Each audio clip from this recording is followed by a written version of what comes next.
On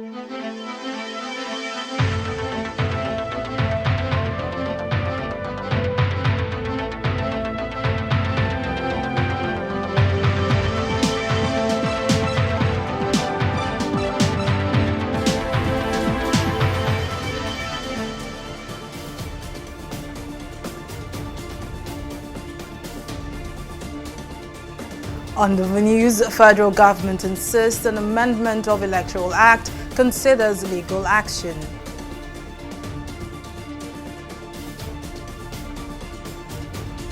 Minister of Power announces restoration of national grid 24 hours after second collapse.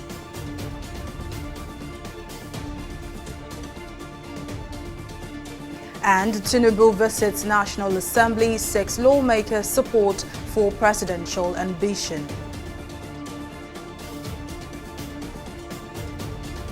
Hello and welcome to News Now on TV360 Nigeria. I am Mary Kanu. The federal government has announced that it is currently considering all options before taking a position on the Senate's refusal to consider President Muhammadu Buhari's request to delete Section 84, subsection 12 of the 2022 Electoral Act. The Attorney General of the Federation and Minister of Justice Abubakar Malami made the announcement during a briefing after the Federal Executive Council meeting on Wednesday. Malami explained that following the National Assembly's rejection of the request, the federal government will consider either putting forward another request to the Parliament for reconsideration, approaching the court, or accepting the law just as it is. Malami further maintained that although it is the responsibility of the lawmakers to legislate, if it becomes necessary, the government will exploit all the available options. And the Minister of Power, Abubakar Aliyu, has announced that the national grid, which collapsed a few hours ago, has now been recovered. Aliyu made this known while addressing journalists after Wednesday's Federal Executive Council FEC meeting, presided over by Vice President Yemi Osinbajo. Aliyu said several resolutions have emerged from a series of emergency meetings held by the Power Ministry, where all stakeholders have extensively discussed the issues and resolved all bickering. The minister, who likened Nigeria's power challenge to a war situation, revealed that the council gave approval for the sum of 5 billion naira to open up and expand Lagos and Ogun to reinforce power supply to these regions. And to discuss the collapse of the national grid, I am now joined on the news by Chukwueloka Ume, who is the Chief Executive Officer of Century Power Generation Limited. He joins us virtually from another part of Lagos. Well, thank you for joining us on the news. Now, to the issue, the national grid collapsed again for the second time in 48 hours, causing blackouts in several states across the country. And all of this is happening at a time when we are still trying to grapple with fuel scarcity. Now, one is actually forced to ask how bad it can get. So what exactly would you say is the cause of the situation? How does the power grid just collapse? So, it depends on who you ask this question. If you ask TCN, the Transmission Company of Nigeria, they'll point to the GENCOs. You ask the GENCOs, they might point to TCN or the DISCOs. So, it really depends on who you're talking to. But at the end of the day, what this points to is that we have a grid in Nigeria that is very unstable. We have a grid that does not have enough power coming into it. And then we also have a grid where the power coming into the grid doesn't actually get to many of the people it's supposed to get to. I mean, in parts of Lagos now, there's no electricity. There haven't been electricity here for several days. And, at the end of the day, all this simply means is that Nigerians are going to suffer even more so now that the fuel prices are so high. I mean, 3 weeks ago, we were buying diesel for less than 400 naira. Now it's close to 800 naira. People still need to power their houses, their businesses, their factories. So it's even going to get much worse. And I think we're going to see more grid collapses, either partial or complete grid collapses going forward, at least for this year. Almost a decade into privatization, and the power sector is not fully stabilized. Now, what is expected of us? Is it a regulatory thing? What exactly needs to be done? It's a little of everything. I say that people will tell you that we privatized the electricity industry in Nigeria. We haven't fully privatized the electricity industry in Nigeria. You still have the government owning about 40% of all the grid-connected IPPs in Nigeria. You have the government owning 40% of the discos in Nigeria. The government still controls the transmission company of Nigeria. They control the system operator, the market operator, and there's embed sitting in between TCN, in between the GENCOs and the discos. So by no stretch of the imagination can we say that the system has been completely privatized. And, you know, if we are going to get serious about stabilizing the power industry in Nigeria, you have to complete the privatization, put the whole system in private hands. Yes, there are going to be hiccups. There's going to be a learning curve. But as long as we have the right people running these companies, you will see that the system will start to stabilize over time.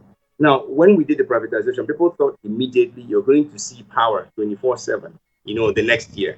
And I said, it's not going to happen. It will take many years to happen. But if we have the will and we put the right people in the right places and we don't play politics with this system anymore, we will start making strides in the right direction.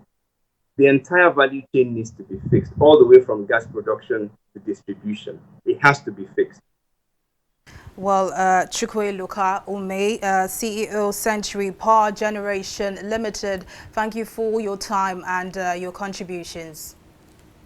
And to political matters, the national leader of the All Progressives Congress, APC, Bola Tinubu, has met with the APC Senate Caucus after National Assembly. Tinubu, at the meeting held in Abuja, said he was at the National Assembly to seek counsel, partnership and support of the lawmakers for his presidential bid. He explained that the elections are coming up in February next year, adding that he needs the backing of the lawmakers to successfully actualize his lifetime ambition. Responding to Tinubu's request, Senate President Ahmed Lawan said the APC Senate Caucus is a major pillar of the party and has shown loyalty and commitment to the ideals of the party. He told Tinubu that in the course of fighting for the unity of the party, the lawmakers are with him. I'm asking for that teamsmanship here today to get me over the hump of nomination process. And from that hump to get me to the presidency of the Federal Republic of Nigeria. My ambition is not blind to the extent that I will step on his toes. I just want to step into his shoe and not on his toes. Nigeria will remain united in my period.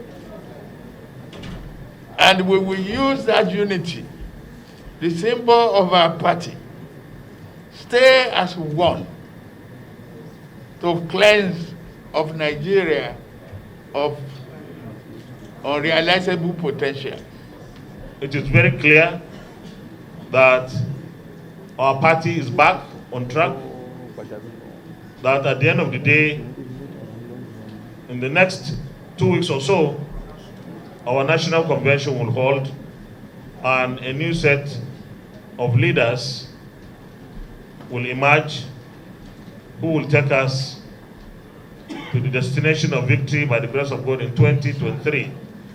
And Your Excellency, once again, all of us wish you well, wish you the best of luck, wish you success in this. And in the affair of fighting for APC, to continue to be the ruling party in Nigeria, justifiably so, Your Excellency, we are with you. In a related development, former Vice President Atiku Abubakar has called on members of the Board of Trustees of the People's Democratic Party (PDP) to be united in working towards the victory of the party in 2023. Abubakar, in an interactive session with BOT members to seek their support for his presidential aspiration in Abuja, said anything short of victory would not be good for the party, adding that the 2023 general elections offer the party an opportunity to return to to power. The former vice president also reiterated that the PDP administration had, from 1999 to 2007, made remarkable achievements that have not been matched by any subsequent administration. He, however, dismissed insinuations that he was working against the possible zoning of the PDP presidential ticket to the southeast. And it should be our own worry, is that what happens if we fail to win the 2023 general elections, God forbid. It means we're going to be in opposition again for the next 8 years. By the next 8 years, I don't know how many of us will be left in politics. This is a very, very crucial and historical moment in the history and survival of our party. I want you to think about it very well. And I personally have paid my dues as far as that is concerned. Give me another opportunity to advance all these ideals of our party, very beautiful ideals, so that we can further consolidate democracy, unity, and development of our country. I protested against the violation of the zoning policy in 2007. As far as I'm concerned, say that there are either deliberate attempts to exclude the Southeast in the political participation or power sharing in this country. Still in politics, as the race to clinch the presidential seat in the 2023 general election intensifies, more aspirants have been declaring their intentions. One of those who have declared his intention to run for the country's topmost seat is Nicolas Felix. Felix, during a press conference in Ikeja, the Lagos state capital, said he intends to use the experience he has garnered after living in the United States for over a decade to improve the current economic and security situation of the country. Although he is yet to declare the party he will be contesting under, Felix maintained that his understanding of a system that works is what makes him different from every other aspirant. Nigerians must be responsible. Nigerians must be accountable. Nigerians must do something and join in the race. One man will not come and save us if we don't join our hands. Election is coming. How many youth can we boastful? Can we be assured, can we guarantee we not collect bribe? How many professors who are going to be counting the votes, who are going to be collecting the votes, can we guarantee we not change figures before it gets to INEC office? So we must all join hands as Nigerians to solve this problem. But my number one agenda remains security. And from security, we'll be able to fix the economical problem. Nigeria needs a youth. Obama was 44 years old when they handed over $21 trillion economy to his hand. It doesn't matter how bad you are. When you are live in a system, I see myself going to America, living there like going to school to be trained and to return back. And to combat the menace of fake news in the country, a group of Nigerian youths under the aegis of Nigeria United Against Fake News has organized an awareness march in the country's federal capital territory, Abuja. The group during the march highlighted the huge role misinformation could play in causing ethnic and religious crises in the country. Convener of the group, Mohammed Matazu, in his address questioned the rationale behind the attempt by the media to peddle sensational reports without considering the consequences. He thereafter called for stiffer punitive measures against such media outlets. The news medium, especially the social media outlet, has become one of the foremost online news platforms in our country today. This online outfit, which was always the first to break news, but fake news, is Sahara Reporters, and its promoter or its founder, Omoyele Sowore.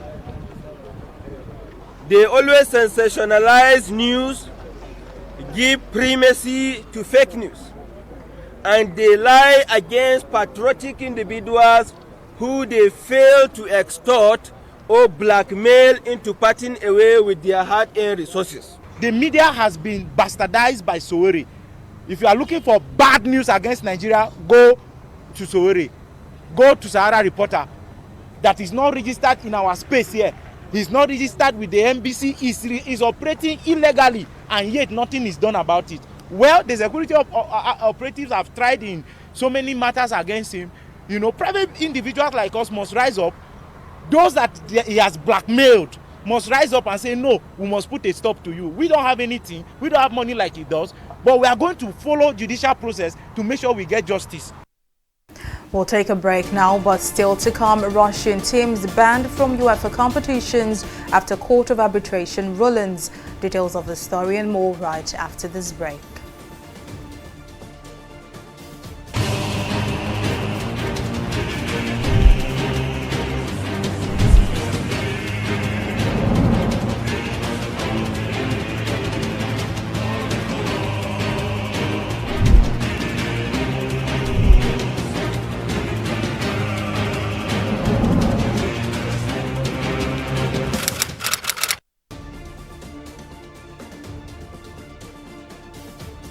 Welcome back. Here's a recap of some of our top stories tonight. The federal government has announced that it is currently considering all options before taking a position on the Senate refusal to consider President Muhammadu Buhari's request to delete Section 84, subsection 12 of the 2022 Electoral Act. The Attorney General of the Federation and Minister of Justice, Abubakar Malami, that made the announcement, said the government will consider either putting forward another request to the Parliament for reconsideration, approaching the court, or accepting the law just as it is. We also told you that the Minister of Power, Abubakar Aliyu, has announced that the national grid, which collapsed several hours ago, has now been recovered. Aliyu made this known while addressing journalists after Wednesday's Federal Executive Council meeting presided over by Vice President Yemi Osinbajo. Aliyu said several resolutions have emerged from a series of emergency meetings held by the Power Ministry, where all stakeholders have extensively discussed the issues and resolved all bickering. Well, in case you missed any of the news bulletin or for more updates, do log onto our website on www.tv360nigeria.com. You can also follow us on our social media platforms on Twitter, Instagram, YouTube and Google Plus at TV360 Nigeria. On Facebook, we're at TV360 Online.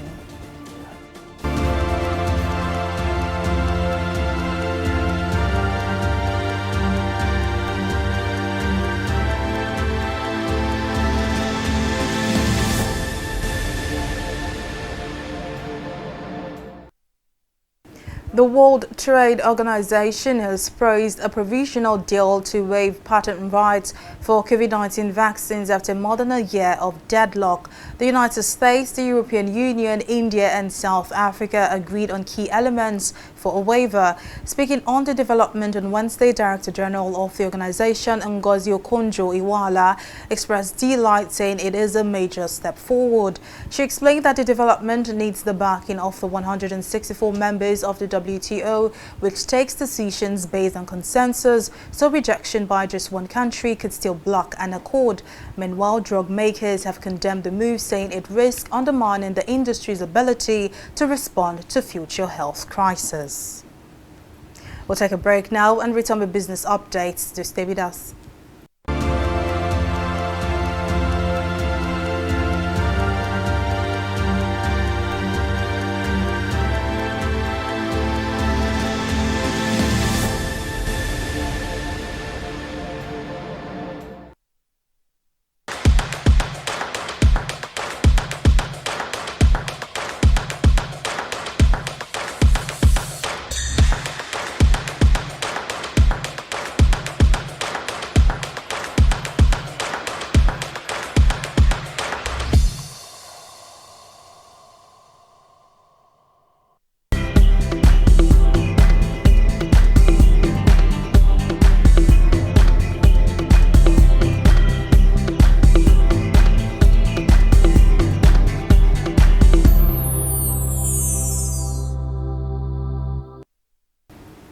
Well, welcome back. Up next is business news and stock market review with Simisola Adigun. Over to you, Simisola. Thank you, Mary. Welcome to business.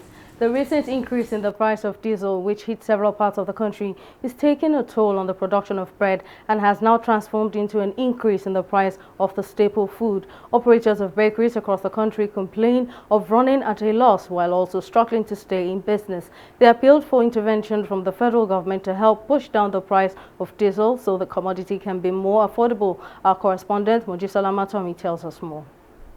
Bread is one of the most staple foods in Nigeria, and if the threat by the Association of Premium Bread Makers is anything to go by, it might become a scarce commodity.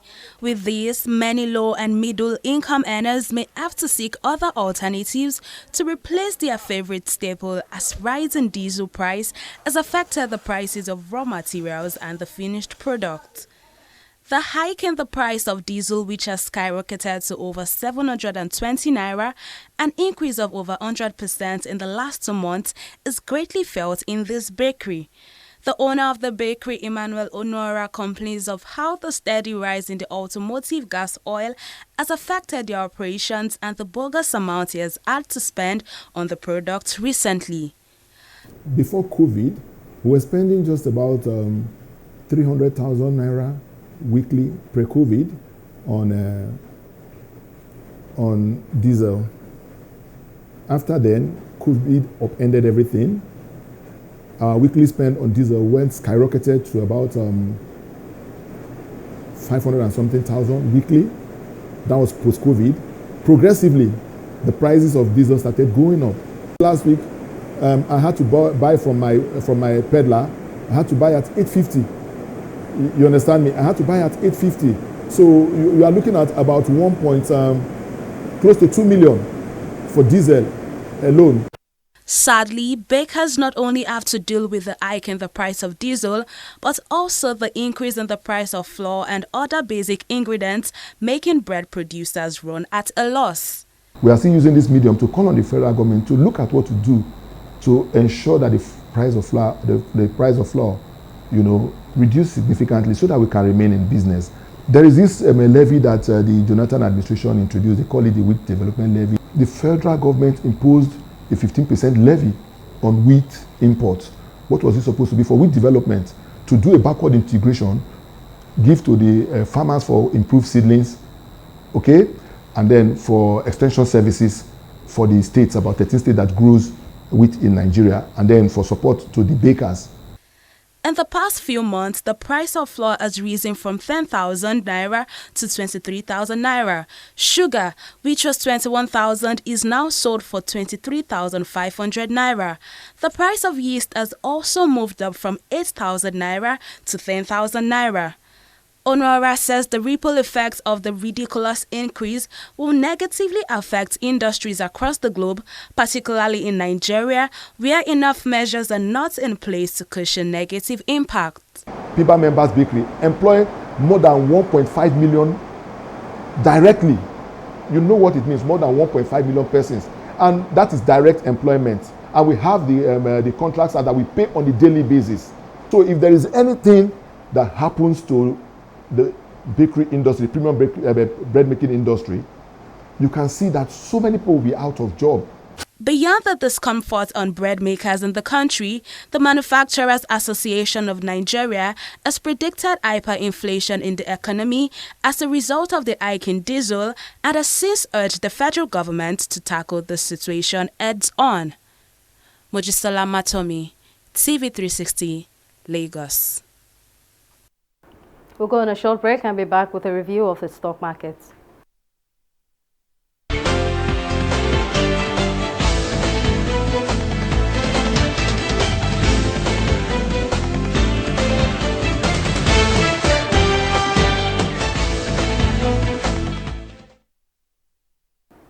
Investors gained 12.72 billion naira, inching up 0.05% amid positive market breadth, ending market bullish on Wednesday. Benchmark all-share index closed at 47,364 basis points, while market capitalization stands at 25.5 trillion naira. 100 listed equities participated in trading, ending with 18 gainers against 17 losers. MPF Microfinance Bank is followed by PZ Caucus Nigeria on the gainers counter, both ending trading with a gain of 10 naira 16 kobo. In bottom place on the losers group is Royal Exchange and Livestock Feeds. Both equities lost 2 naira 60 kobo. At the end of trading on Wednesday, a total volume of 145 million volume of shares valued at 2.53 billion naira were traded in 4,113 deals. On the global scene, prospects of peace talks between Russia and Ukraine, the Chinese stimulus, and imminent U.S. interest rates rise lifted stocks and U.S. Treasury yields on Wednesday. It's no wonder that our select stocks, UK's FTSE, U.S. Dow Jones, and Japan's Nikkei, ended in the greens at 1.7%, 1.75%, 1.25%, and 1.64%. Meanwhile, investors across the globe await the U.S. federal policy decision due later in the day. That's all on Stock Market Report. Back to you, Mary. Well, thank you for that update, Simisala. And now on the global scene, President Volodymyr Zelensky says Ukraine must recognize that it cannot be a member of a North Atlantic Treaty Organization, NATO. Speaking during a video conference with the UK-led Joint Expeditionary Force, Zelensky said it is a truth that must be recognized by the Ukrainian people. Part of Russia's demands on Ukraine is for the country not to be a member of NATO. Since the invasion of Ukraine by the Russian army, NATO allies have sent military equipment, financial assistance, and humanitarian aid to support Ukraine in its defense against Russia. Well, up next is Entertainment Report.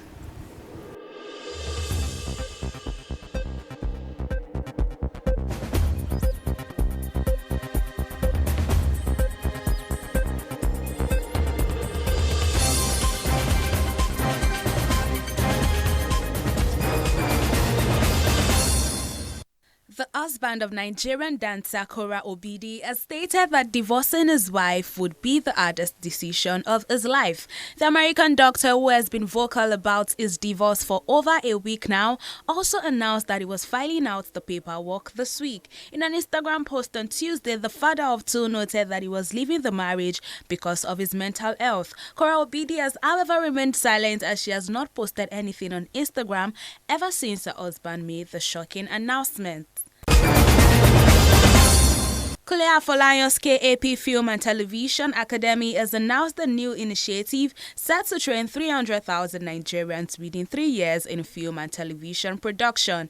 The academy, in partnership with MasterCard Foundation's Young Africa Works, will focus on young people between the ages of 20 and 35. Kule Afolayan also revealed that the initiative is set to help train and support the next generation of filmmakers. The filmmaker further said the selection will ensure the participation of women by considering a gender balance ratio. And that is all that we have for you on the entertainment segment of News Now.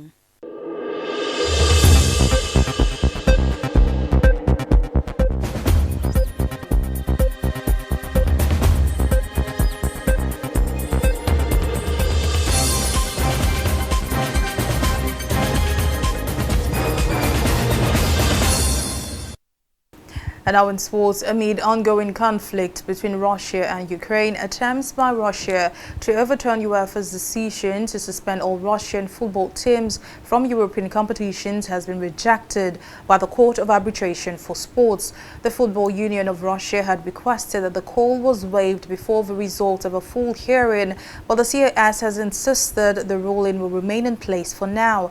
The Appeals Arbitration Division president also denied the request to leave the suspensions until the court announces its final ruling in an interim move as Russian athletes and teams remain banned from multiple sports. Well, that's the size of our news bulletin this evening. Many thanks for watching. I am Mary Kanu.